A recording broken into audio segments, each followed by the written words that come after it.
ଜାଣିଛ ନା ଗୋଟେ ମଣିଷକୁ ସବୁଠାରୁ ଅଧିକ କଷ୍ଟ କେତେବେଳେ ହୋଇଥାଏ? ଯେବେ ଆମ ଫିଲିଂସକୁ ତାଙ୍କୁ ବାରମ୍ବାର ଜଣାଇଥାନ୍ତି ଆଉ ଶେଷରେ କାନ୍ଦି ବି ଥାନ୍ତି। ଆମ ଆଖିରେ ଲୁହ ଝରିଥାଏ ଆଉ ସେ ମଣିଷ ଆମ ଲୁହ ପୋଛିବା ଦୂରର କଥା ଆମକୁ ଓଲଟା ଗାଳି କରିଥାଏ। ସବୁ ପ୍ରୋବ୍ଲେମକୁ ନେଇ କେବଳ ଆମକୁ ହିଁ ବ୍ଲେମ୍ କରିଥାଏ ଆଉ ଲୁହ ପୋଛିବା ବଦଳରେ ସେ ଆମକୁ ଆହୁରି କନ୍ଦେଇଥାଏ। ତ ସତରେ ବହୁତ କଷ୍ଟ ହୋଇଥାଏ। ଅନ୍ୟକୁ ବୁଝେଇ ଆମେ ନିଜେ ବୁଝିପାରନ୍ତିନି କି କାହାଠୁ ଯଦି କିଛି ଆଶା କରିବା ତ ସେ ଆମକୁ ଓଲଟା ବୋକା ଭାବିଥାଏ।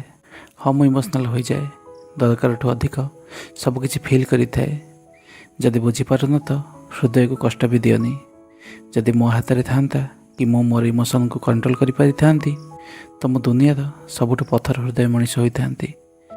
କାହିଁକି ନା ଏଠି କେହି ବି ଇମୋସନକୁ ବୁଝିପାରନ୍ତିନି।